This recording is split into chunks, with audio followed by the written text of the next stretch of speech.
In a kingdom ruled by fear and fractured loyalties, Emily made a choice no daughter should face. To save her family from ruin, she struck a deal with the most feared man in the realm, the reclusive, battle-scarred king of Lycans. He was no beast, but his cold eyes and colder terms made her tremble. The price, her innocence, the condition, an heir. But what began as a transaction soon unraveled into something far more dangerous, a passion that defied duty, and a bond that threatened to rewrite the rules of power and pain. Welcome back, my moon lovers, and if you're new here, step into the shadows. This is where desire becomes destiny, and every breath is a promise. Subscribe now, and stay until the end. You'll want to feel every second of this. The letter tasted like ash before she read it. No seal, no signature, only a command inked in haste. You are summoned to Blackthorn Keep. The king will receive you at moonrise. Come prepared. Emily stood barefoot on the crooked threshold of a cottage that smelled of smoke and hunger, the coarse parchment trembling in hands calloused from washing other people's plates.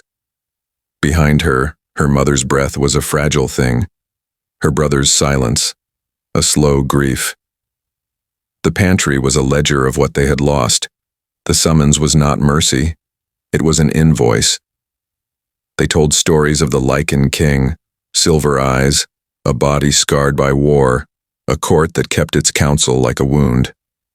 They said no woman left Blackthorn unchanged. Emily did not believe in fairy tales. She believed in hunger, in the hollow sound of an empty bowl, in the economy of desperate choices. She packed a single dress, a shawl, her mother's locket, and the letter, the thing that had already decided her steps. The carriage that arrived at dusk was all shadow and silence. The horse's eyes were black mirrors. The driver did not speak.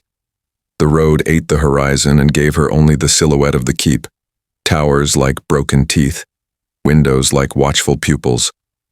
Blackthorn was less fortress than scar upon the land. Inside the walls, sound thinned.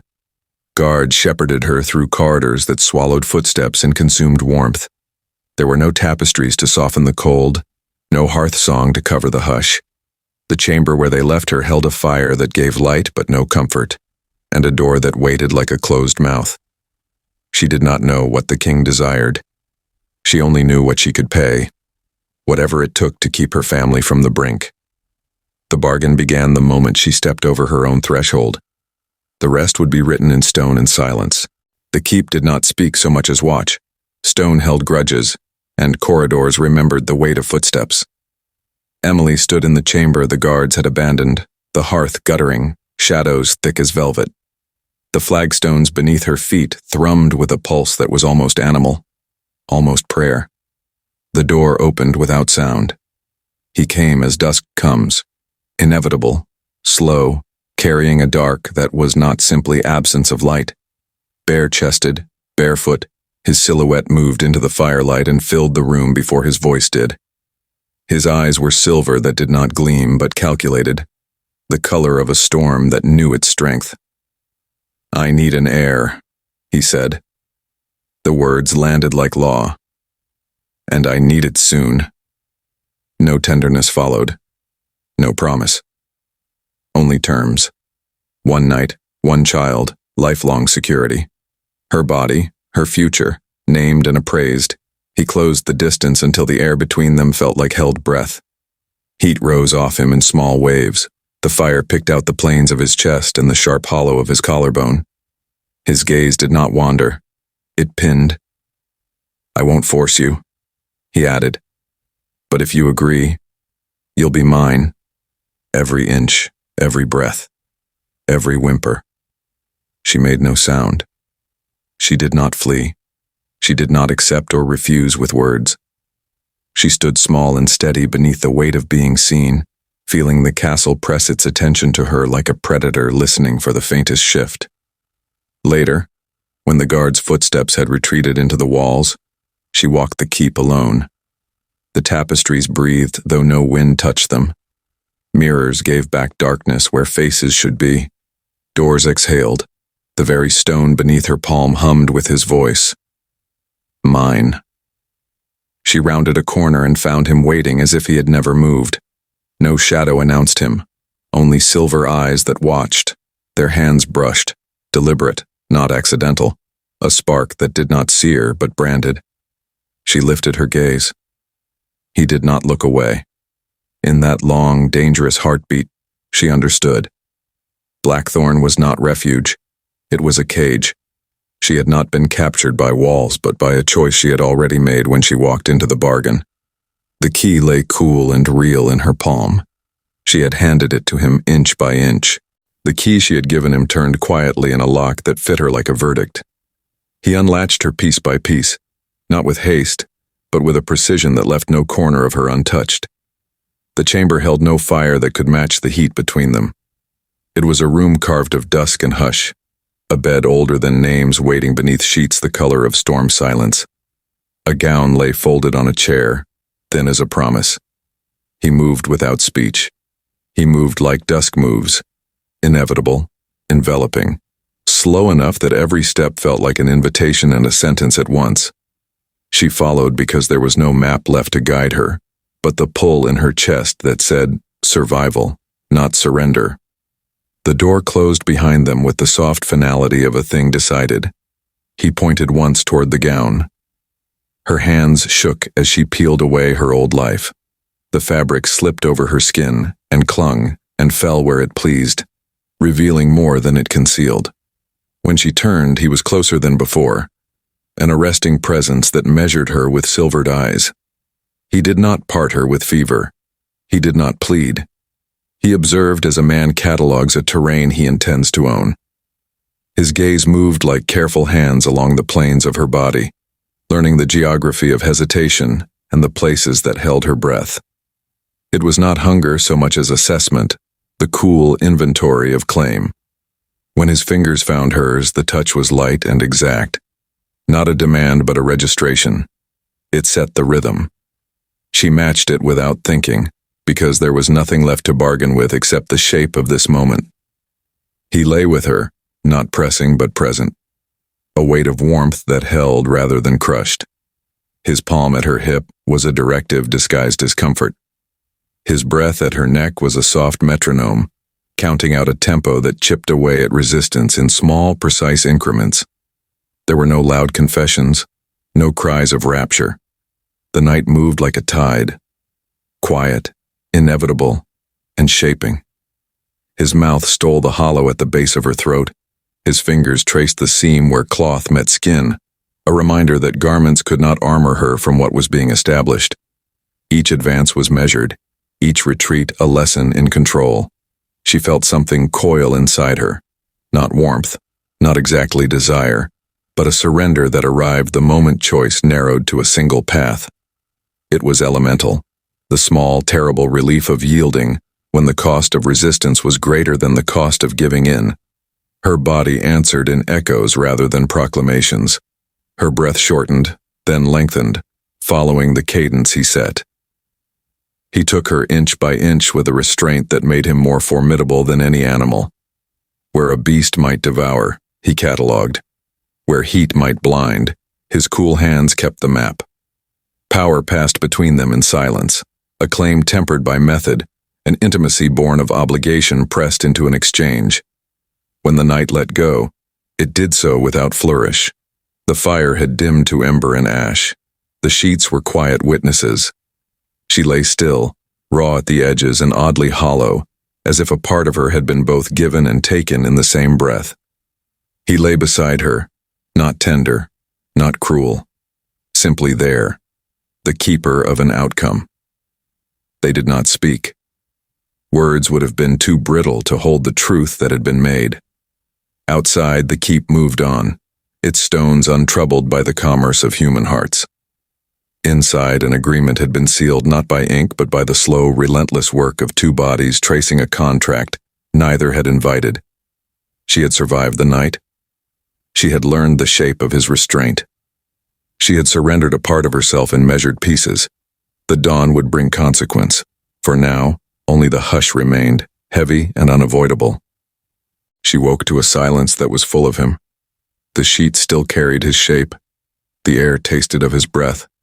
Her skin kept the memory of where his hands had been. It wasn't ache. It was an ember that remembered flame. She rose slow, the gown falling from one shoulder as if it, too, had learned the night's rhythm. Every movement felt tuned to a new geography, a hollow at her throat, a map of heat behind her ribs. She had not dreamed. She had been lived. He was not in the room, and yet the place where he'd been pulsed like a wound. The fire tolerated his absence, but did not forget him. She walked to the window barefoot, pressed her palm to the cold glass. The moon hung low and unrepentant, silver and patient.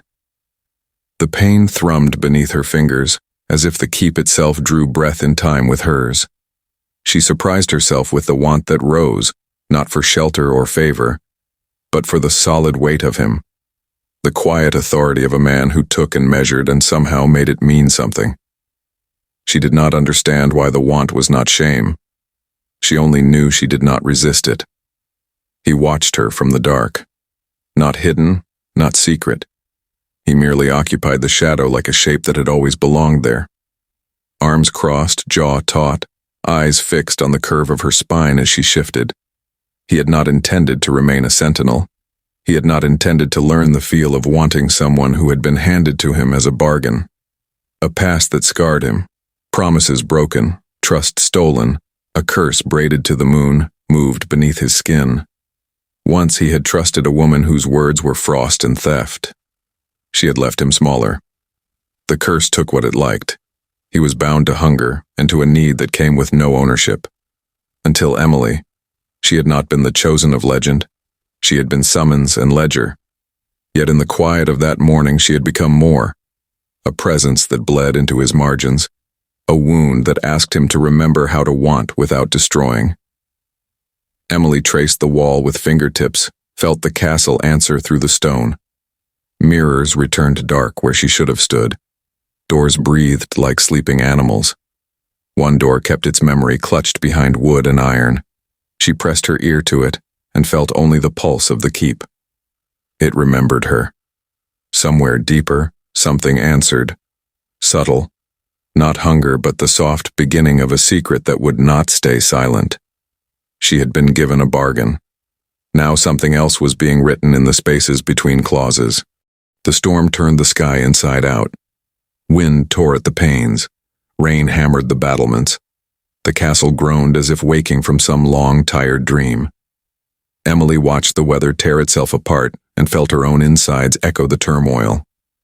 He stepped into the corridor as if gravity had shifted toward him. No words, no summons. A single tilt of his head, the barest invitation, and she followed. He led her to a room lined with parchment and ink, maps of language, scrolls curled like sleeping things, a desk whose surface had been flattened by centuries of intent. He sat. She stood. Between them, a scroll lay open like a body. Symbols pulsed faintly in candlelight, letters that were more skin than script. "This is older than my name," he said, voice low. "Words that bind, words that taste like the moon." He reached for her hand, not to claim it, but to guide it. His fingers brushed hers, and then traced the lines on the page. Where his touch moved, the symbols shimmered. Where his skin met hers, the room leaned in. He taught not with lectures, but with touch. His fingertip followed the ink, then drifted to the delicate skin of her wrist, up her forearm, a slow cartography of permission. Each stroke translated into a pulse, each symbol a new temperature on her skin. The language he recited spoke to 3 places at once. Her mind, her body, the ache she had not known had a name. When he traced a verse along her collarbone, the brush of his finger felt like a vow. When he drew another beneath her ribs, breath stuttered like a candle caught in wind. The storm outside rose and fell. Inside, the only weather was the eddy of his hand, the tide of his breath, the compass of his attention.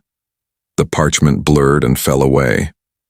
He began to write on her with something more private than ink. Intention. Fingers sketched symbols not meant to be read aloud, but to be learned between skin and muscle. Each mark was an invitation, each stroke a claim. The acts were ritual and rehearsal, study and taking, the slow confession of someone relearning how to be tethered to another human body. Her body answered in rhythm, not in the loud language of want, but in the quieter grammar of yielding.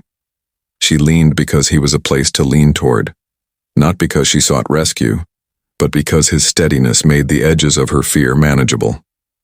Her fingers found his chest, scarred, warm, undeniable, and traced the ridges like they were lines of a verse she wanted to memorize.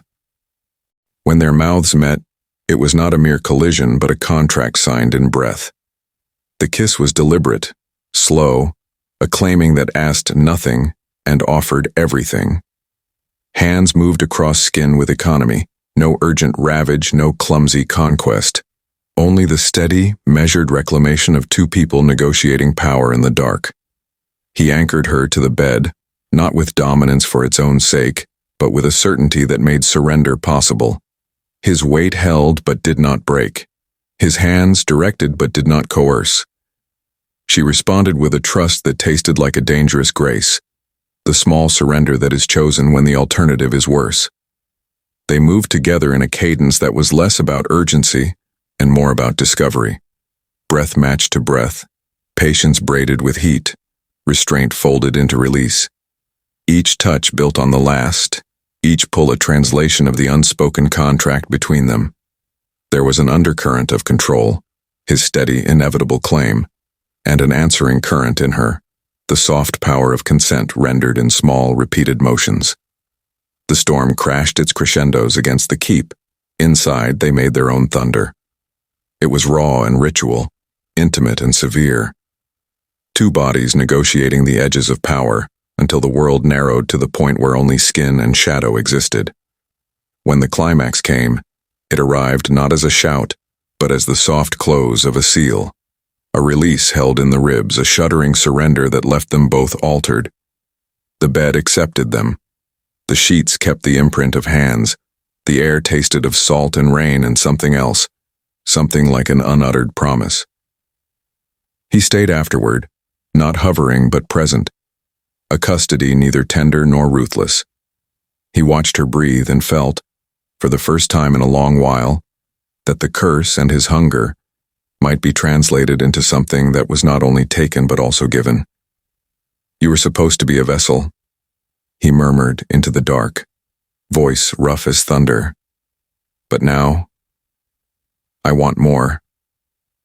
The words dropped between them like a gauntlet and a gift. Outside, the storm began to dull.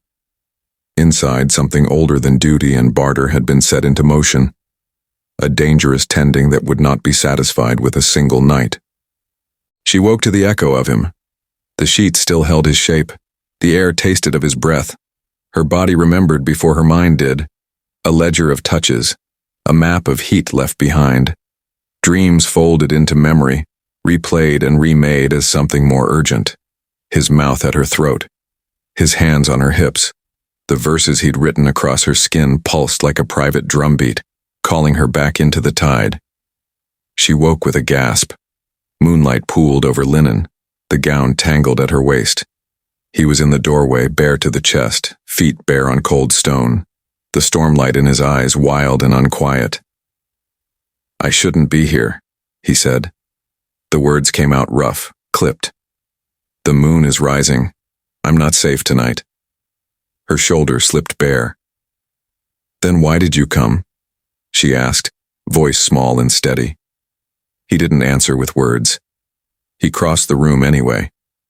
The door closed behind him with a sound like weather, sudden and inevitable. "I needed to remind myself I'm still myself," he admitted, breath shallow. He looked at her like a man who had watched a landscape change and realized he could not unsee it. She reached for him. His skin was hot, his pulse racing under her palm like a drum line. "I'm not afraid of you," she said. "You should be," he told her. "I'm not," she answered. He softened for a blink, enough for something like tenderness to slip through. "Your family," he said. "They're safe, warm. I sent coin, a physician." He paused. "More than I promised." Her breath caught. You did that? He nodded. Because you offered yourself without bargaining. Because you didn't ask for mercy. Because I wanted to. When his mouth found hers, it was not careful. It was claiming. The kiss came deep and still, a taking that carried both hunger and vow. His hands moved with deliberate reverence. At her waist, along the curve of her back, the hard planes of his chest meeting the soft of her body. She tugged him closer, fingers tangling in hair, pulling him until there was no distance left. They were a storm of slow, fierce motions, lips to collarbone, breath to pulse, skin to skin. He carried her to the bed with a reverence that made surrender feel chosen rather than given. Here there was no bargain to be recited, no terms to be weighed. Only heat, an honest hunger, and her name whispered like a vow. Each kiss traced a path across her skin, each touch read like scripture. She opened to him, not because she was obliged, but because the weight of him made yielding feel like survival, and something more, recognition. Their bodies found a rhythm that was equal parts ritual and release, power braided with consent until neither could tell which guided the other. When the height passed and the moon slid behind the clouds, they lay tangled in quiet. He brushed a stray hair from her face and paused, thumb resting at her temple as if to mark the moment. "You're not what I expected," he murmured. "Neither are you," she breathed. He asked finally, "Do you miss them?" "Every day," she said. "But knowing they're safe, that you kept your word, it makes this easier." He let the admission hang, and then let it fall. When sleep took her, his hand stayed on her skin, not to claim, but to remember that she was real. Morning after the storm, the castle felt different. The cold that had lived in stone thinned, shadows softened. A hushed curiosity followed her like a scent. The staff watched with whispers tucked behind hands. "She's changing him," someone said. "She's marked," another breathed. Emily stepped into the corridor wrapped in a robe that still smelled faintly of him. The garden beyond the keep opened like a secret, dew trembling on moonvine. There, beneath an arch threaded with silver flowers, he waited. He held out a single bloom, a moonflower, pale as bone and humming with its own small light. "For you," he said. "It blooms once. For one." She took it.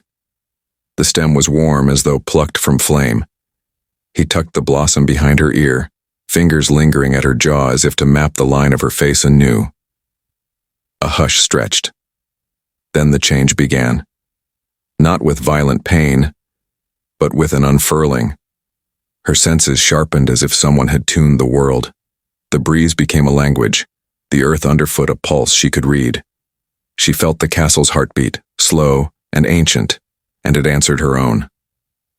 "It's starting," he said softly. "You're becoming." She saw him then, not only as the man who took and kept, but as the man who had been carved by loss and restraint. The scars on his body were not only maps of battle, but proofs of control. Under his steadiness, she found not fear but a strange readiness. She wasn't frightened. She was awake. Far from the garden, where branches kept darker counsel, someone watched with eyes that had no mercy left in them. Lucian, exiled, bitter, hungry, leaned from shadow like a blade. He saw the bloom. He saw the bloom's quiet glow and the way she carried it. He saw them both. A smile split his face, thin as winter glass. "She's changing him," he hissed to the dark. "Good. That will make them easier to break." The castle held its breath. Beneath the surface of vows and wounds, a new current had begun. Bonds tightened, powers shifted. And somewhere, under root and stone, under moon and marrow, an enemy woke with teeth bared. Emily felt the mark at her ear like a promise and a warning. She met his eyes and did not look away. The garden smelled of rain and iron and possibility. They had been marked by more than a flower. The keep had noticed. The world had begun to rearrange itself around them. The moonflower at her ear gleamed like a secret. Emily walked the garden path and the world around her thinned. Sound sharpened. Colors deepened. the stone breathing beneath her soles. Whatever the blossom had unlatched, it did not belong to her alone anymore. It hummed between her and the keep as if the castle itself had chosen a side. Lucian watched from shadow. His smile was a blade, sleek, patient, hungry. He had been exile and rumor, a rumor-made flesh who moved without ceremony and left ripples in the air. He had come for one reason, to test the new gravity at Blackthorne and see which of them would fall. Robert saw him first. The way the moon struck Lucian's shoulders like a promise snapped something in the king. His jaw tightened until the stone of the courtyard might as well have been his teeth. Emily felt the change in the air like a bell. Tension keyed sharp. The keep's calm skewed toward danger. Lucian crossed into the library as if the room had been waiting for him. Emily rose from the table where she had been tracing Lycan sigils into dust, the moonflower a pale pulse at her temple. He stepped into the lamplight, bowing with theatrical ease. "Beautiful," he said. There was nothing kind about the word. "Who are you?" Emily asked. Her hand ghosted to the flower. She did not flinch. "Lucian," he said. "Brother of the wild, exile of the crown, an admirer of marks and of the ones who wear them." He moved through the stacks like a tide of charm and cold. His gaze slid over her and landed on the thing he wanted, her, and through her, the man who had begun to change. "You shouldn't be here," she said. He smiled the smile that had toppled men. "And yet I am, drawn by scent, by change, by power, by you." He stepped closer.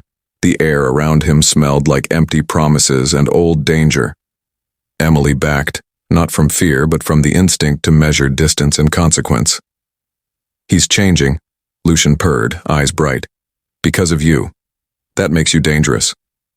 "You're wrong," she said. "Oh no." He leaned in, voice silk over steel. "You made him soft. Soft kings forget how to rule. Soft kings break." The door exploded inward. Robert's shadow filled the frame. Breath ragged, palms splayed against splintered wood, the heat of his arrival a physical push through the room. He didn't ask. He didn't negotiate. He commanded with presence alone. "Leave," he said. It was not a request. Lucian turned, filtering amusement into annoyance. "Brother," still dramatic as ever. Robert moved like a contained storm.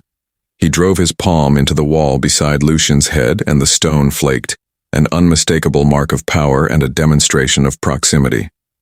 "She chose me," Robert said, voice low and hard. Lucian's smile did not falter. "For now," he offered softly, then brushed past Emily as if the air around her could be stolen. Close enough to breathe threats into her hair, he murmured, "I'll be watching. When he breaks, I'll be waiting." The door shut like a sentence. Silence landed heavy. Robert did not stride or shout. He merely closed the distance between them and stood, coiled, raw, present. His chest rose and fell like an animal finding its measure. Emily stepped into him. Her hand found his heart beneath his shirt, felt it thudding, fierce and real. "I'm yours," she said, and the words were not a surrender but an offering she meant to keep true. Robert's answer was immediate and fierce, a kiss that carried desperation and possession in equal parts. It was hard and claiming, the kind of kiss that rearranged the room's gravity and made Lucian's shadow retreat a fraction. In that tight, charged moment, Emily understood the shape of the danger. She wasn't simply between two men. She stood at the confluence of two hungers, one born of obligation and protection, the other of ambition and ease. One would hold, the other would hunt. Lucian's figure dissolved back into night, leaving a promise behind that tasted like war. The library's candles guttered. The sigils on the page trembled. Outside, the moon watched, unblinking. Emily pressed her forehead to Robert's chest and listened to the cadence that had become her anchor. The keep had noticed the change. So had their enemies. The next move would not be gentle. She had been marked, but marking invited challenge. The rival had arrived. The board had been laid. The game, ruthless, ancient, and intimate, had only just begun. The corridor drank sound. Moonlight slid across flagstones and found her robe, the moonflower at her temple fading but still stubborn. Change glowed beneath her skin like a secret lamp. The castle hummed around it. She thought she was alone. He came without knocking. Lucian moved through shadow as if he owned it. Polished smile, colder eyes, the kind of charm that left frost. "You look caged," he said, voice soft as velvet and sharp as a blade. She turned. "I'm not." He stepped closer, offering a pendant, obsidian black, humming with a promise. "Freedom," he said. "No bond, no curse, power that answers only to you." The stone pulsed in her palm as if it wanted her more than she wanted it. Power sang. Temptation tasted like relief. She held the pendant for a long breath, felt the pull, felt the ache it promised. Footsteps shattered the moment. Fast, heavy, a living storm. Robert filled the corridor, raw, furious, the room tightening around him. "Get away from her," he warned, all steel. Lucian did not flinch. "She deserves a choice." "You don't touch her," Robert said, voice low enough to break stone. He slammed a palm against the wall beside Lucian's head and the stone spidered. The pendant clattered and skittered to the tiled floor. The three of them stood in the charge of that breath. Lucian's smile curdled into something dangerous. "You're softening," he said to Robert. "She's made you weak." Emily stepped forward, cold settling in her chest. "Stop," she said. They both froze. She stooped, picked up the pendant, felt its cold thrum beneath her fingers, and dropped it like an accusation. "I won't trade my name for a trinket," she said. "I'm not choosing freedom. I'm choosing fire." Lucian's amusement died in his throat. Robert's chest hitched like a trapped animal. She placed her hand against his beating heart, felt the heat, the raw edge of him. "I'm yours," she whispered, not to be owned but to decide. Robert's answer was a kiss that seared, hard, possessive, desperate. It was the sort of taking that erased the air between them and left only heat. He carried her to the chamber as if she were the last living thing on the shore, and laid her down like a consecration. There were no bargains now, no offers. Only bodies speaking a language older than words. Slow, relentless, intimate. He moved through her like a man making a vow. Each pressure, each claim, an engraving. Not savage for cruelty's sake, but fierce in the need to anchor, to make real what exile and bargain had tried to turn into ledger lines. She yielded not from helplessness, but because every touch answered a question she hadn't known she'd been asking. Her legs closed, her fingers tangled in his hair, her breath synced to the cadence he set. Thrust after deliberate thrust wrote a punctuation across the night, each one a promise, each one a surrender returned in equal measure. When he finally dropped his forehead to hers and breathed, "Mine," the word was both a claim and a relief. She held him, breath hot in his ear, and whispered back, "I chose this. I chose you." Outside, the keep exhaled. Inside, something new had been sealed. She woke before dawn, when the corridors still wore sleep like fog. The world felt sharper. Scents honed in. Stones sang. The moonlight left a silver taste on her tongue. She pressed a hand to the hollow of her belly and found it already answering. Steady, undeniable.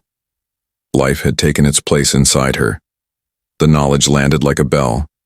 Her breath stuttered into a new rhythm. She was not only marked, she was changing from the inside out. He waited in the garden, silhouette carved by tired stars.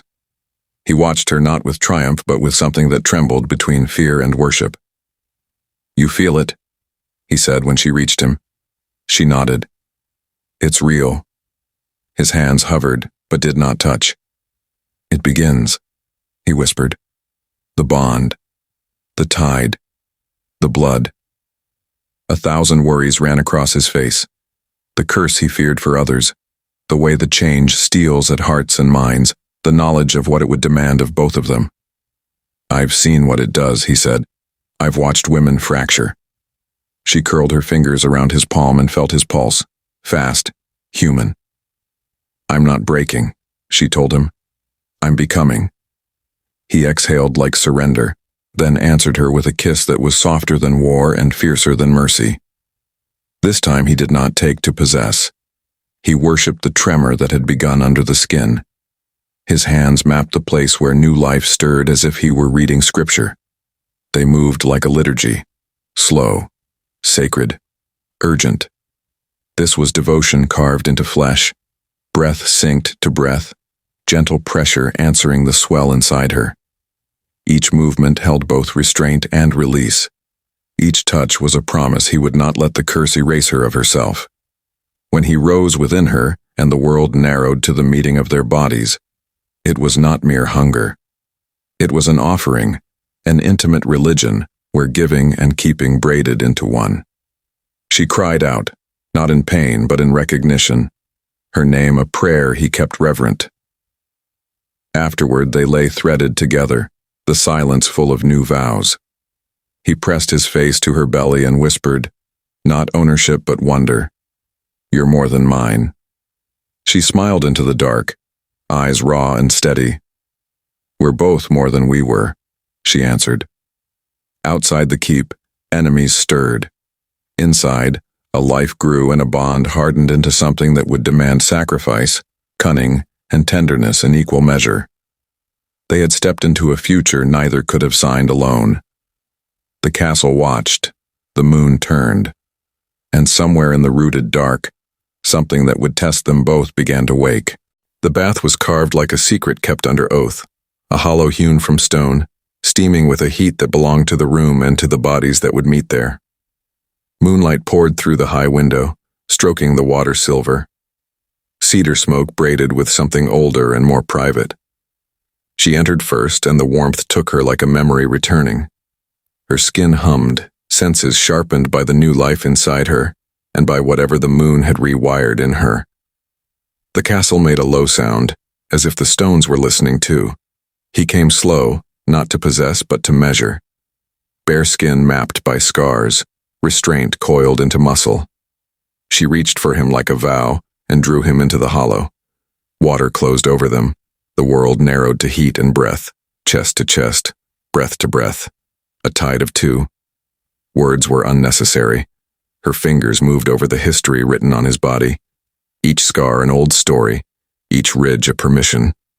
He named them only once. Battle, betrayal, a woman who left ghosts. She answered each with a kiss, choosing tenderness as her way of owning him. He broke then, not with force, but with need. Their mouths met, and the bath became a chapel. His hands learned the soft geography of her, under the water at her waist along the slope of her ribs, calling her to meet him. She rose toward him, not pulled but chosen, feeling the pull of him as clearly as the moon's drag.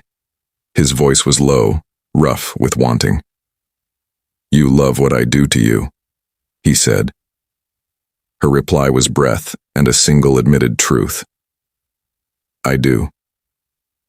His mouth moved down her neck with reverence and claim. The water lapped at their hips, steam riding their movements. Each touch was a punctuation, a promise sealed in the hush between one stroke and the next. When he paused at her hips, he waited for her consent.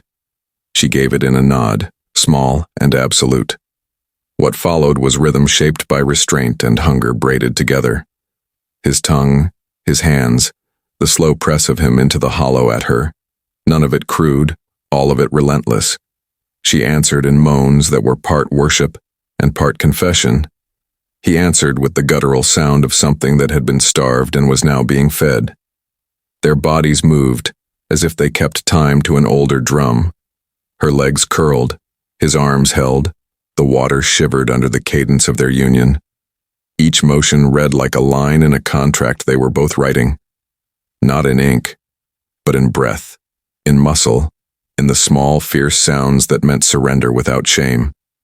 When the storm of it broke, they clung together as if to prove to the room that what had been traded was now more than bargain. He held her like someone keeping a light alive, forehead to throat, breath catching and soft.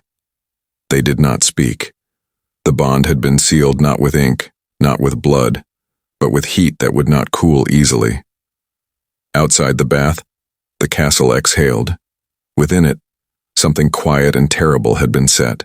Dawn arrived thin and watchful. He lay beside her but did not rest. His breathing was shallow, the silver in his eyes dulled to ash. When she brushed his chest, she felt the tremor of someone not quite whole. The Lycan did not simply tire. Something else was taking toll. A pulse answered her palm. The child within, not a fluttering of possibility, but a measured beat, old as blood, steady as claim. She felt it deep and certain, and with that certainty came a new, colder awareness. The castle was not neutral. It listened, it remembered, and it had its own ledger.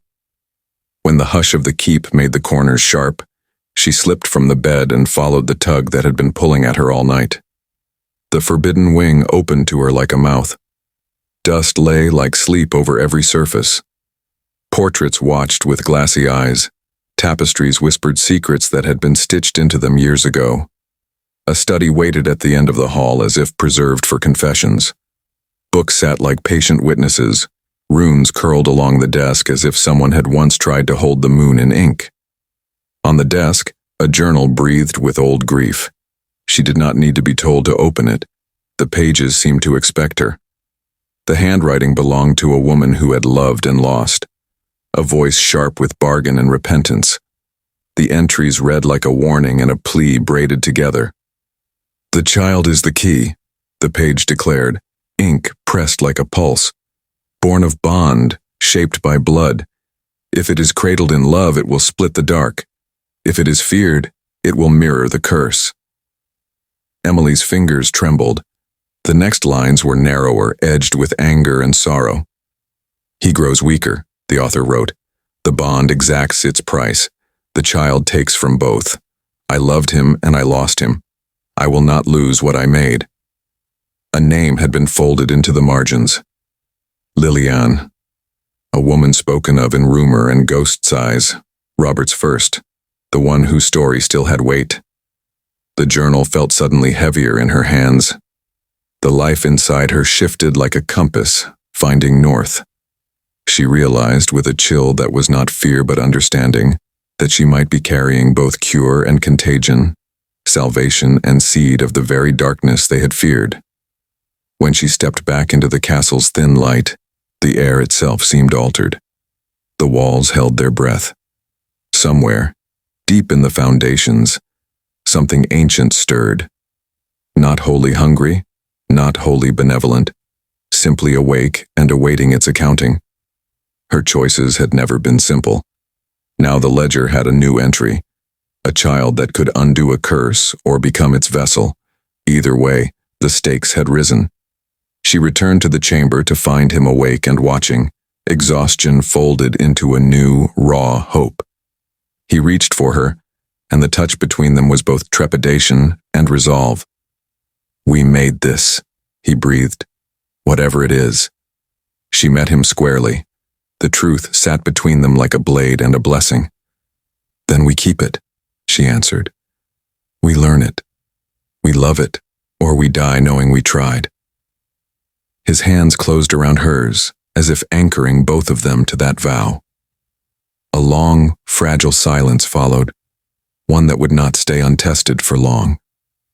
Outside, in the furred and leaf-littered world, Lucian moved with teeth and promise. Inside, the castle's pulse quickened. The child inside her had been felt by more than a mother and a man.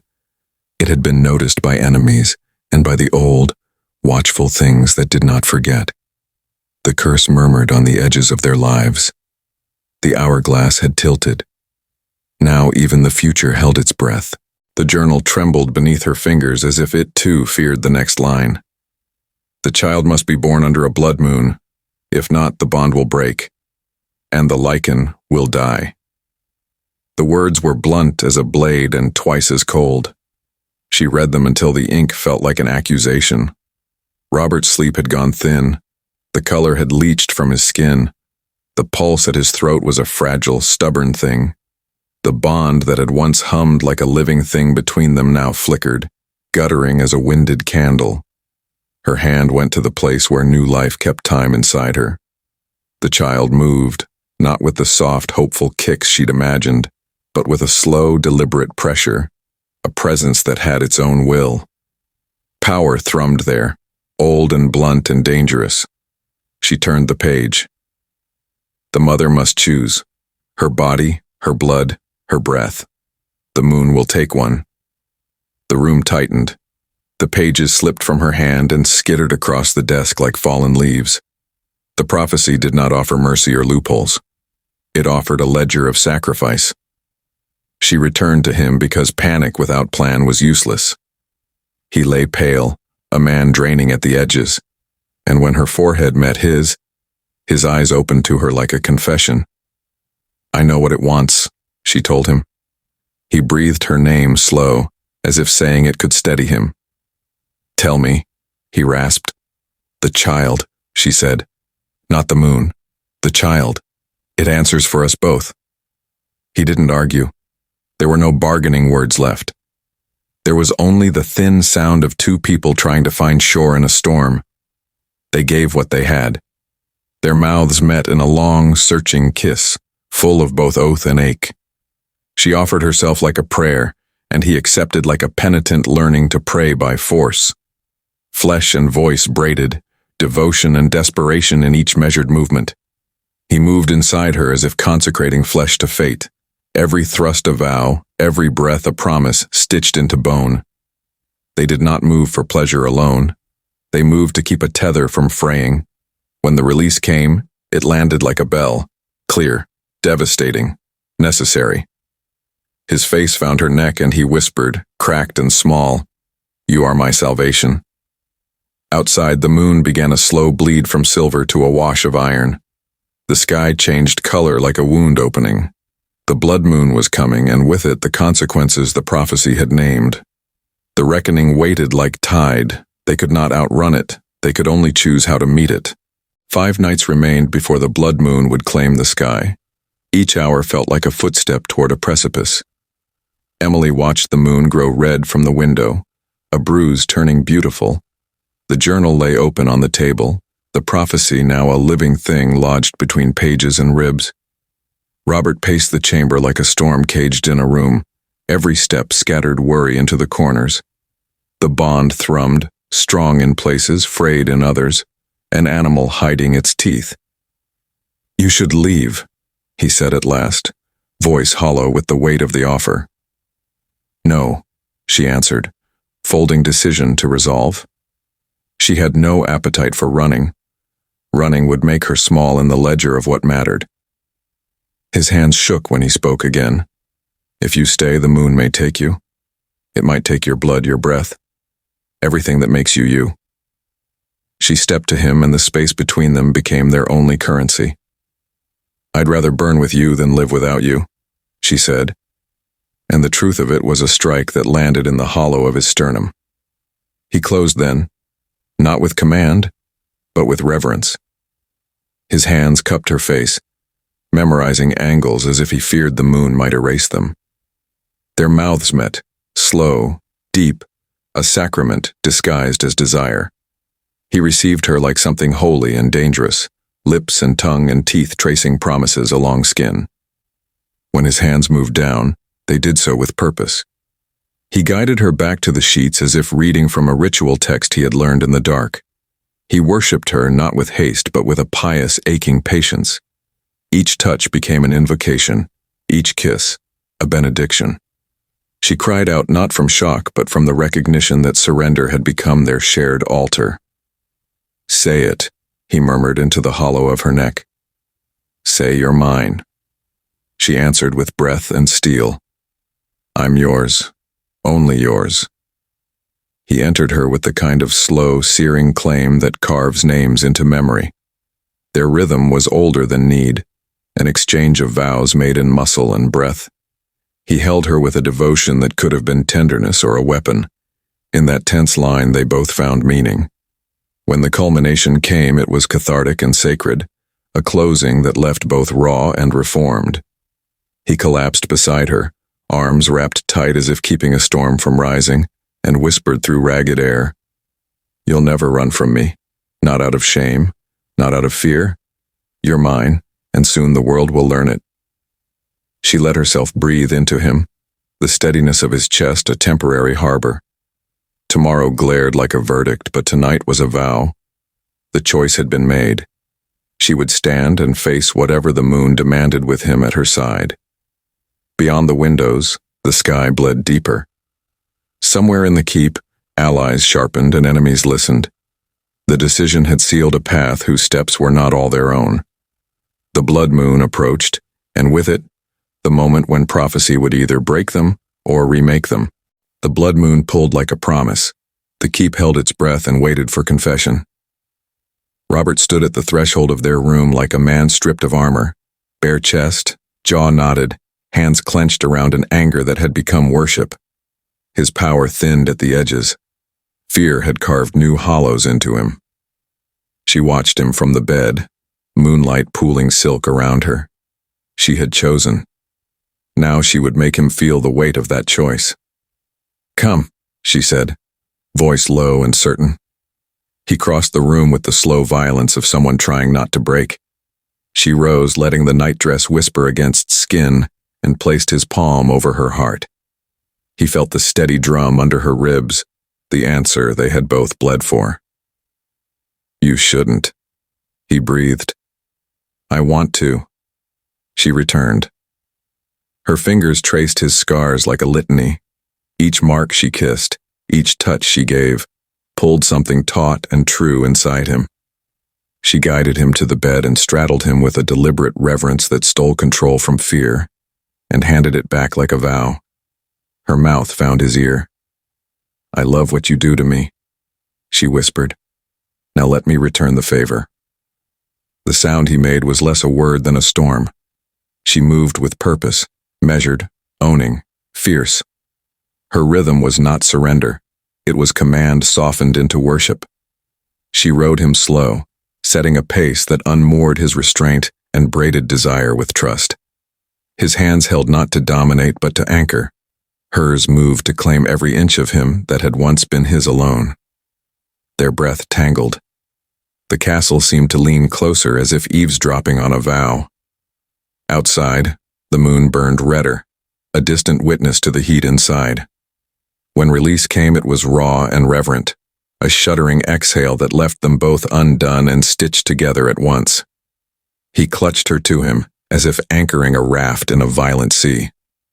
"You've undone me," he whispered, voice rough with wonder. She kissed him, slow and absolute. "No," she said, "I've made you mine." They held one another as the keep groaned, and the blood moon edged higher. Inside that room, the bond deepened in ways ink could not map. The world outside began to shift around the private gravity they'd made.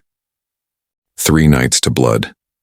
The child inside her quickened like a bell answering a distant strike. She could feel presence now, not a vague promise but a weight at her center, a heat that belonged to 2 battlegrounds, the body and the future. The courtyard sounded the first horn like an alarm through bone. Robert sensed it before the announcements reached ears. The earth answered him, and the wolf that slept under skin stirred with impatience. He did not shift. He would not let the curse claim him in the open, not when she still needed the human in him. But Lucian had returned, and he had not come alone. Chaos cracked the night, steel against steel, wolves barking, the sharp whine of arrows. From her window, Emily watched the courtyard become a field of motion and male intent. She clutched the journal, clutching meaning. She turned to flee, only to be seized. A hand over her mouth, a blade sharp at her throat, a voice soothed like honey poured over poison. "Little queen," Lucian purred. "I'm not here to kill. I'm here to save you." Darkness took her then. The bond snapped taut in Robert like a pulled wire. The beast inside roared for blood and the taste of destruction, but he stayed human. If he became the wolf now, he might never come back. The keep needed him whole. He rose instead as a king carved from restraint and resolve. His soldiers answered because the call was in the stone as much as in his voice. He strode into the courtyard and his command split the air. Bring her back, or I burn the world. Red moonlight washed the ramparts. The keep answered with shields and bared teeth. Somewhere in the press of bodies, in the jostle and clash, his men found room to be more than soldiers. They were a tide sweeping toward one doomed promise. Inside the grip of Lucian's men, Emily felt her world narrow to pressure and breath.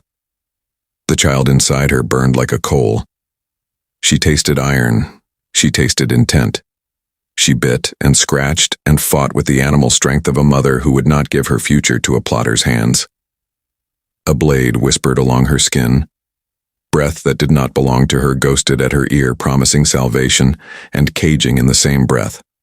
The courtyard blurred into motion as Robert and his line smashed into the makeshift cordon. Wolves slashed. Steel rang. Curses broke loose on both sides.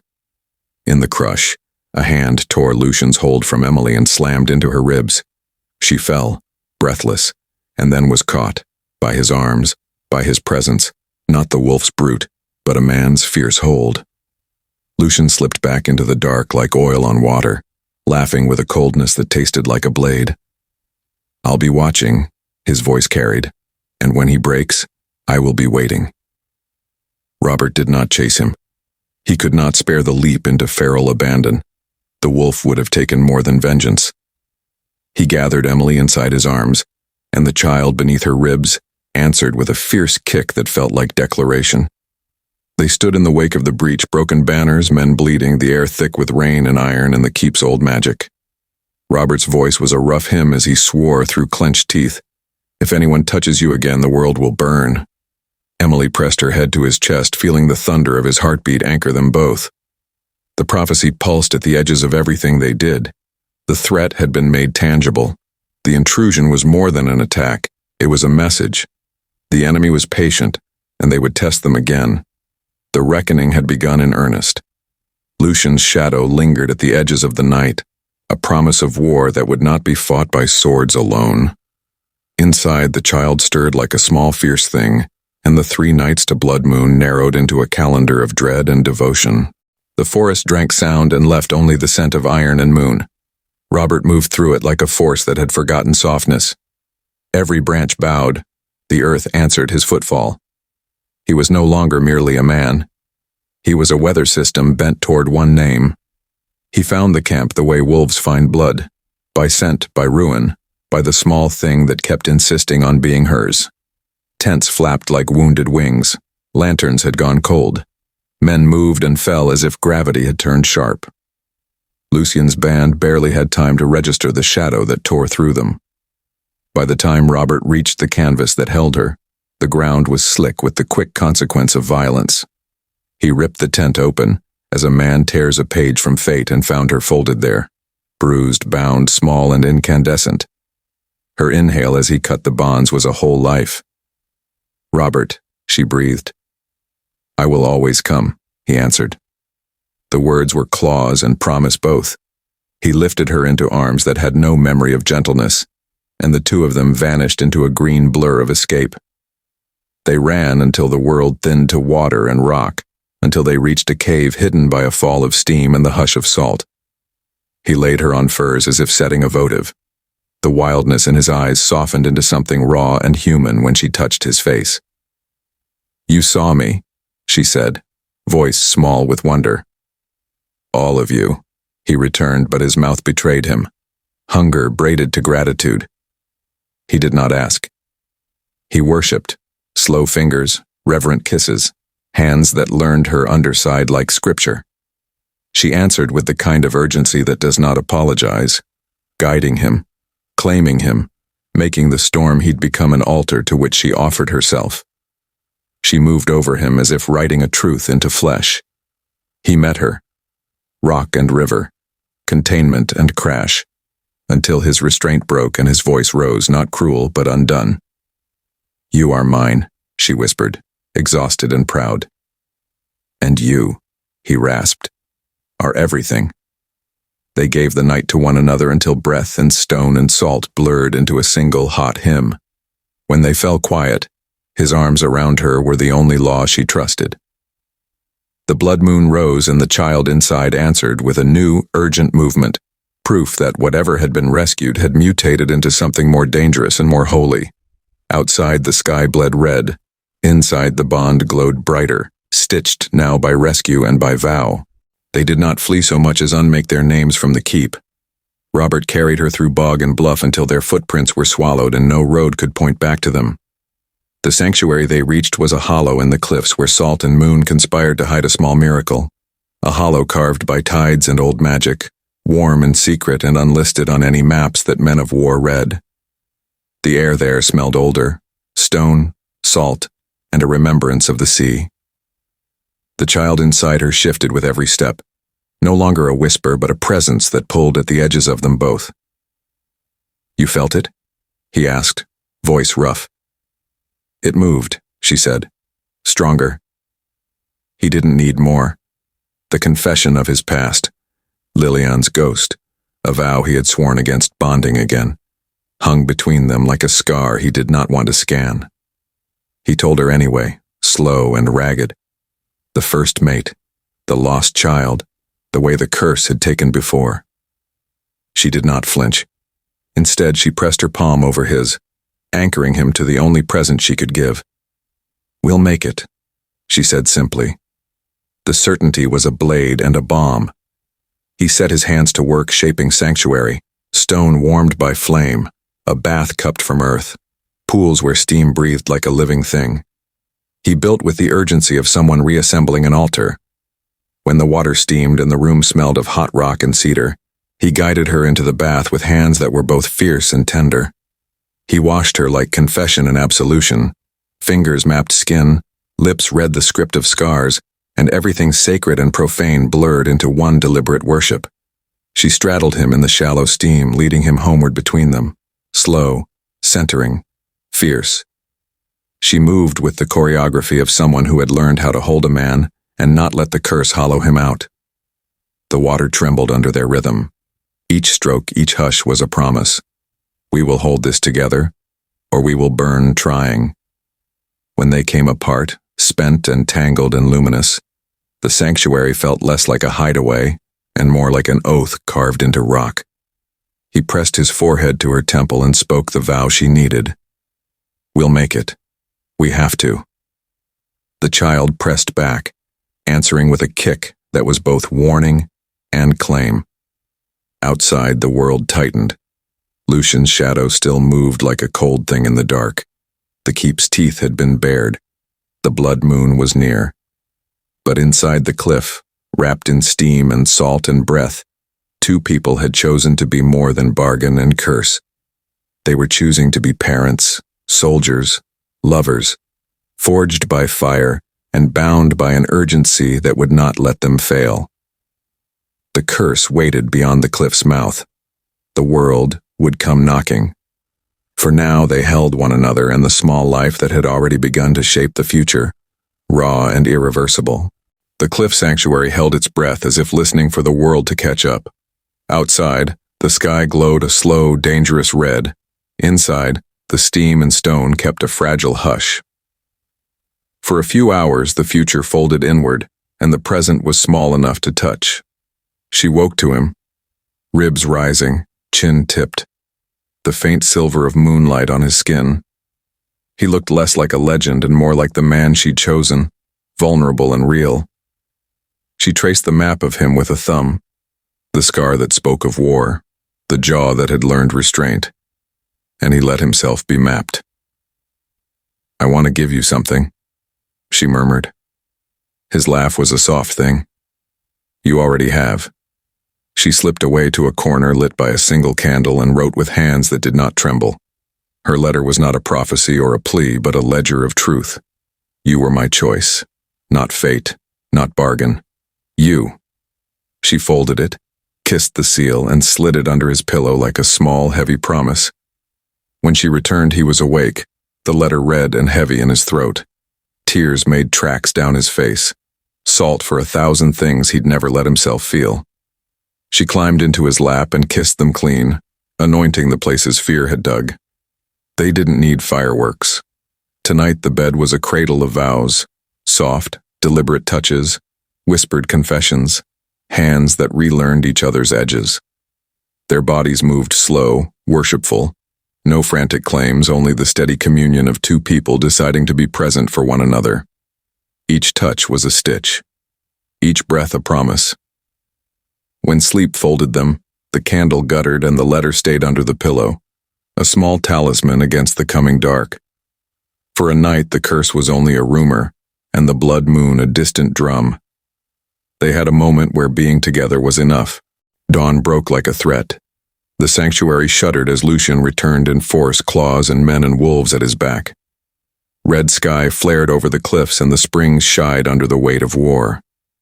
Robert moved without thought, sword in hand, honor in the tilt of his shoulders, every step a command.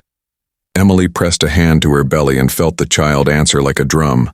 The camp became a crucible. Steel clashed, wolves bayed, and the sanctuary's thin peace snapped into 1,000 urgent sounds. Robert fought like someone trying to hold back an ocean. He carved paths through Lucian's ranks until a blade found a seam in his armor and scored his side. He fell to one knee as if the world had taken air from him. Her scream cut like glass. Everything inside her answered in a single, furious note. She moved, and she moved with a power that was not borrowed. Light pooled under her skin, a river of something older than curse or coin. Where fear would have made her small, the moment made her large. Eyes burning, breath a bell, hands filled with force. She struck, and the throwback was brutal. Lucian hurled through tents, wolves yelped and broke. The attackers reeled as if struck by winter. Robert's pain slowed as her hands found the wound. Heat from her palm braided into iron and warmth. The bleeding knotted under her touch. The world steadied. He looked up at her like a man seeing sunrise for the first time. "You shifted," he rasped. "Not what you think," she said. "Not beast, something older, something that answers when the world asks for a savior." He called it divinity in a whisper, awed, disbelieving, grateful. She kissed his brow and the air tasted of salt and sweat and something like mercy. They did not have time to rest on revelation. Lucian retreated to shadow, teeth bared in a promise of return, and the cliffs settled into a brittle quiet. The blood moon did not waver. It burned higher, an accusation in the sky. Inside them the child stirred stronger, as if exultant at its mother's power and at the promise she offered. To defend, to heal, to hold. The sanctuary had held for now, but the storm had not passed. It had only turned the battlefield inward, to hearts and vows that would have to weather every coming test. They tightened around one another, a shield and an altar. Outside, enemies licked their wounds and schemed. Inside, a new force had awakened, and the keep's old prophecies would have to reckon with the fact that some answers arrived in human hands and in the ferocity of a woman who had learned how far she would go to protect what she carried. The blood moon rose like an accusation and the world answered. She stood on sacred stone, bare feet cold and fearless, the moon pouring over skin that had begun to glow from within. It was not mere light. It was power finding form. Her breath deepened, bones hummed, and the child inside her pulsed with its own insistence. Where she had once felt fear, there was now the slow certainty of becoming. He watched from the springs, breath caught, every line of him taut with worship and worry. When she turned, her hair wild, eyes molten gold, she looked less like the woman he had bargained for, and more like a force the sky had summoned. Robert fell to his knees as if ceremony demanded it. "You are the moon," he whispered, the admission a prayer and a surrender. "Then worship," she said, voice low, light spilling from her like a hymn. He did not hesitate.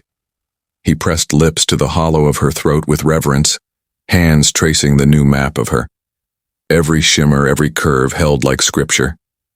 She guided him down with deliberate grace, straddling him in the silver wash, the world narrowing to skin and breath. What they made there was not frantic.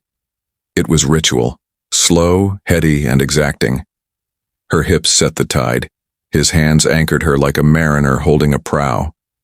Their sounds, soft moans, rough exhalations, rolled off the cliffs and into the tide below. Each movement read like an invocation. Each release landed like a benediction.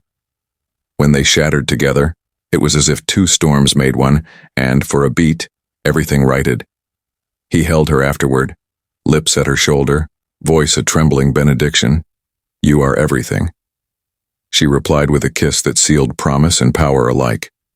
Above them, the blood moon burned brighter, and the transformation settled into the bone of the world. One night remained, and everything had the taste of a goodbye that might not be final. The sanctuary thrummed with ritual. Bundles of herbs smoked in careful circles, runes scored into stone in a hand that trembled but would not break, breaths measured like prayers. Emily moved through it with the patient ferocity of someone preparing altar and armor at once. The child within answered to each chant and each touch, a presence that no longer felt delicate, but inevitable. Robert watched from the shadows, sharpening metal as if sharpening courage, burning the crest of his bloodline into a strip of leather, writing a letter folded with both hope and the worst of possible endings. They did not speak of fate. They spoke of now. She donned linen rinsed in moonwater. He watched her braid ash and cedar into her hair. "This might be the last time," she whispered. "Then let it hold everything," he replied, voice breaking open and mending in the same breath. They made their vow without theatricality, no long speeches, only touch-made consecration. She straddled him, palms braced on his chest, and guided him inside her slow and sure, as if stitching two lives together. The movement was reverent, the rhythm a careful litany. He held her not to own but to remember the contours of what he might lose. She moved not for pleasure alone but to anchor the bond that could save them both. Tears came without shame. Moans rose like psalms. Each motion was both memory and method, each breath a binding. When they reached release, it fell quiet and holy, leaving them raw, braided and steadied by the intimacy of shared risk. He buried his face in her shoulder and made the vow he'd meant to write. "I will love you, even if I fade." She tightened around him and answered with steel. "You won't. Not while I breathe." Outside, the blood moon swelled toward fullness. Inside, the sanctuary held its breath. The child waited in the hollow of her belly, patient, powerful, and the last preparations were placed like stakes around the heart of the coming night. The blood moon hung like an absolute verdict, full, crimson, immovable. The sanctuary answered with its own fever. Runes brightened, steam thickened, the air tasted metallic and sweet. Every breath in the room was a drumbeat toward something impossible. She roared into the dark, a sound that was not only pain but homage and power. Her body became instrument and altar, hips that opened and closed like tides, fingers clawing at stone, spine arched into a bow that hauled breath from the sky. Light moved under her skin. The child inside her did not kick but chose a way out as if carving its own path through the world. He would not leave her side. He knelt, hands locked around hers, thumb tracing the pulse at her wrist like a litany. His whispers were friction against panic, small prayers in a language made of names. "You are doing this," he kept saying. "You are turning the wheel." The work of birth was not gentle. It was carved from labor and light, pain and power braided until they were the same thing. She leaned into it, intoned her own breath into the hush between contractions. In the heat of that room, she discovered a strange luxury, purpose so sharp it felled fear. Then the moment arrived like an exhale after a held world. The cry that came from her was less a sound than a rupture, a door opening. The child emerged in a wash of luminescence, small, compact, breathing slow as dawn, wrapped in an aura that made the runes flare and the air hold its breath. She collapsed back onto moss and fur, raw, spent, luminous. In her arms, the infant lay warm and quiet. Not the fragile thing Emily had imagined, but an ember that already steadied the room. She lifted it to her chest and felt the tiny, insistent rise and fall of a new pulse, an answer to the long ledger of fear. Robert smiled, first like a man forgetting how to soften, and then the world skewed. His knees buckled, a convulsion coursing his ribs. He doubled over as if the room had reached into him and pulled. The light around the child brightened, and with that brightness came a silence that swelled into dread. She reached for him, voice raw. "Robert." He did not respond. The sanctuary held its breath. Outside, the blood moon watched. Inside, 2 lives had been reshaped in a single violent, holy hour. His chest lay mute beneath her palm. The warmth of his skin was not an answer, but a question. Emily crawled across the low bed, the newborn cradled like a promise against her shoulder, and pressed lips to his as if she could barter breath for life. "Don't leave me," she whispered into his cheek. "Not now. Not when we've rewritten everything." The child stirred at the sound, first a small flex, then a cry that cut the room like a bell. It was a clean, startling note. Not panic, not agony, but the clarion of something born to undo and heal. The runes along the walls flared as if the script itself leapt to attention. The moon shuddered in the sky. Then the impossible happened. Robert inhaled as if surfacing after deep water. His hands twitched. Breath returned. Shallow, then deeper, rooted. Where exhaustion had leached color, life flowed back. The silver in his eyes brightened, then steadied into a new light. Scars softened. His skin took on a warmth that felt like weather changing. He blinked, and when he looked at her, his gaze was a map rewritten.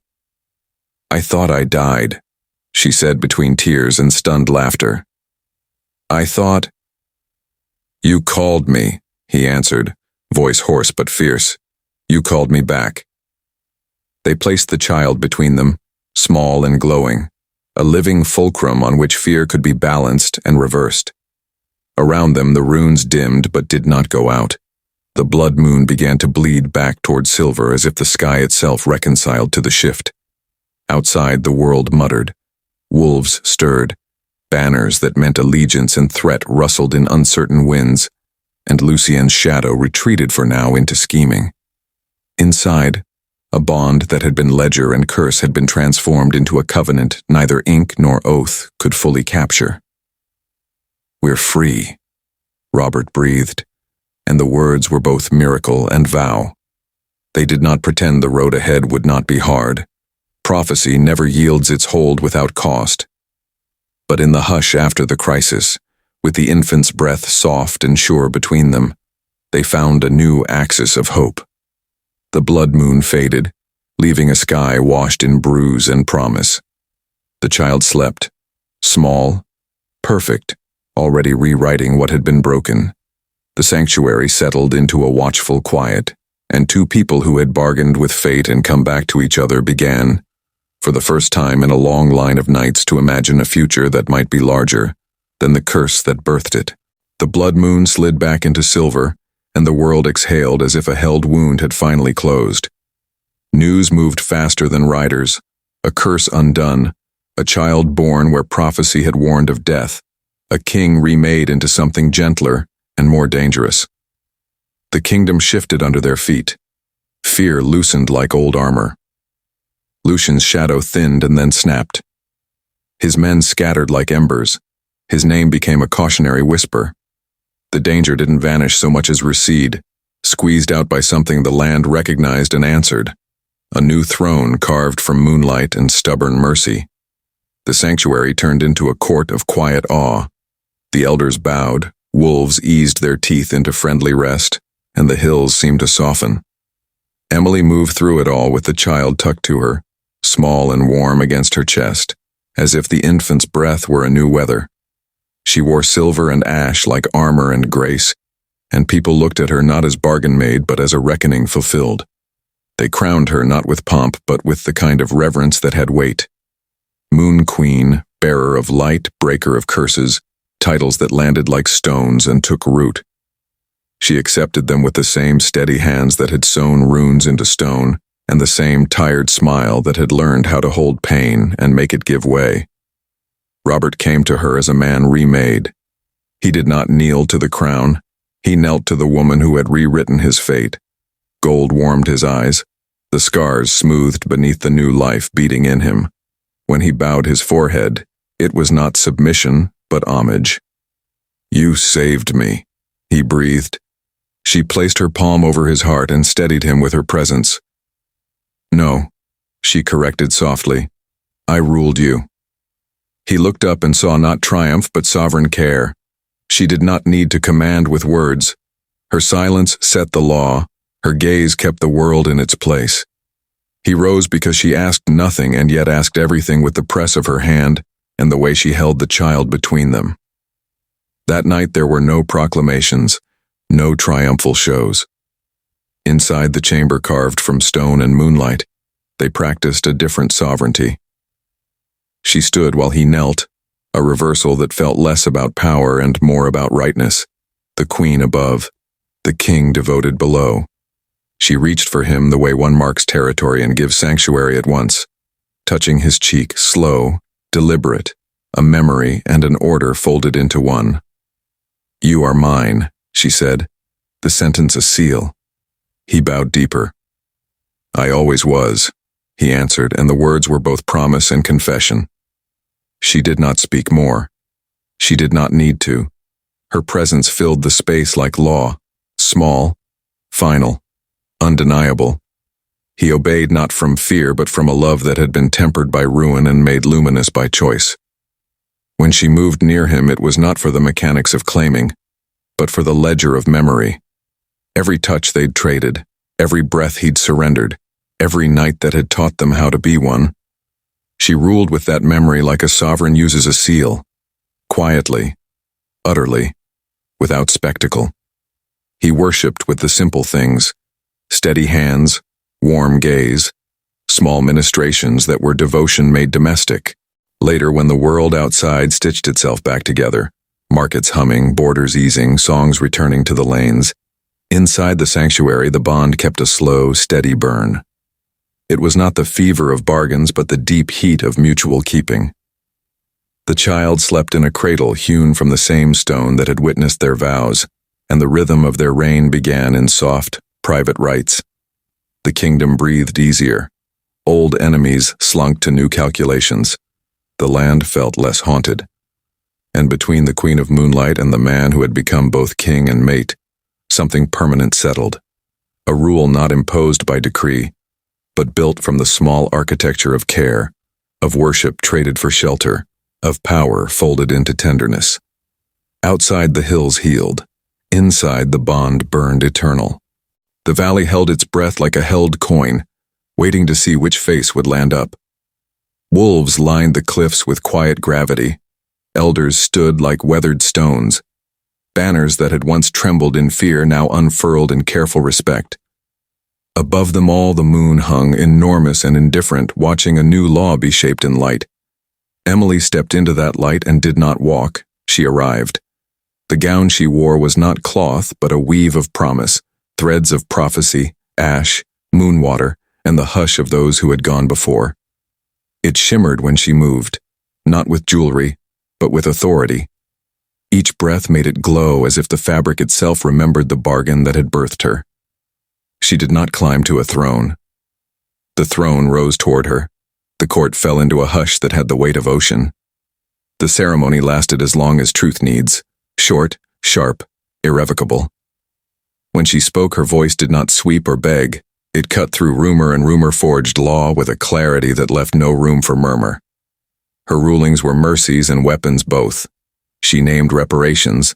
She pardoned some, bound others with new oaths. She declared sanctuary for those who had been hunted and a reckoning for those who had hunted. Every word stitched a new map for a kingdom that had been held together by fear. When the formalities ended, Robert stepped forward, not to overshadow, but to witness. He moved with the quiet of a man who had seen his life undone and remade by the same pulse that crowned her. He knelt, forehead bowing as if the earth had taught him humility. "You are my queen," he said, voice threaded with something like awe. "My mate, my everything." She reached and laid her hand against his cheek, fingers steady as verdict. "And you," she answered, "are mine." The wolves lifted their heads in a long, mournful greeting. The moon pulsed as if it understood at last the shape of redemption. The kingdom bent, not in fear, but in recognition. In the hush that followed, power shifted. It was not seized so much as acknowledged. They left the dais without fanfare. Behind them the court recalibrated. Ahead of them lay the slow, necessary work of rule. The coronation was not the end. It was the declaration of a path they both meant to walk, one measured step, one binding breath at a time. Home looked the same from the road, smoke, leaning fences, the same crooked well that had once listened to Emily's small confessions. But Emily herself was a different geography now, steadier, luminous at the edges, a woman who had learned to hold a kingdom in one hand and a newborn's breath in the other. She returned with the child cradled against her chest, and linen still smelling of salt and moonlight. People gathered because they had to look, and because the sight of her shifted something in every chest. Disbelief, reverence, a cautious, sudden pride. Faces that had once been lined with hunger softened at the sight of what had been made from their daughter. Her mother ran first, age and worry shedding like a coat, and collapsed into Emily's arms with sounds that were more prayer than language. Her father stood stiff, eyes low, then lifted his gaze as if measuring whether the girl who had left was the same who had returned. Her sister reached out with trembling fingers and whispered, "You're different." "I'm whole," Emily said, and the truth in that small sentence unclenched other people's fears. They touched her hands as if reaffirming she was flesh and not fable. They touched the child and wept at the warm, stubborn rise and fall. Robert watched from the edge of the trees, not stepping forward to claim the scene but standing sentinel. He let the family speak to her first. When she turned and met his eyes, the look they shared was private and carved from all the nights that had made them. He bowed his head. An old habit softened into something like worship. She walked among the people who had once been her whole world and answered the questions that came like small offerings. There were new requests, old grudges, and hands that needed mending. She did what she'd done since the sanctuary. She listened, decided, and laid down consequences with the same clarity she'd used to split a prophecy. When at last the crowd thinned, she and Robert stood at the village edge and watched the moon bend like a sentinel. The child slept between them, a small, regular miracle that already redirected lives. "You belong to them now," Robert said softly. She smiled, turning the world into a small private map with one firm point at its center. "I belong to the moon," she answered, hand finding his. "And to you." He closed his fingers across hers, the gesture both a tether and a promise. Home had not fixed everything. Danger still lingered beyond hedgerows and in the shiver of certain names. But inside the village lane, the future felt less like an accusation and more like work. Arduous, hopeful, theirs to shape. They left as dusk folded the land into softer tones. A queen walking with her mate, a child tucked to her chest, and a kingdom that would have to learn new rules under a moon that had seen them all change. A bargain saved a family. A bond remade a kingdom. The Lycan's hunger carried us from desperate survival to a surrender that rewrote fate. From the blood moon birth to Emily's golden awakening, from Robert's broken heart devotion to that last, incandescent dance beneath the moon, every scene changed the rules. Comment with your favorite moment. Short line, one memory. Let's relive it together. I'll pin the most loved scene.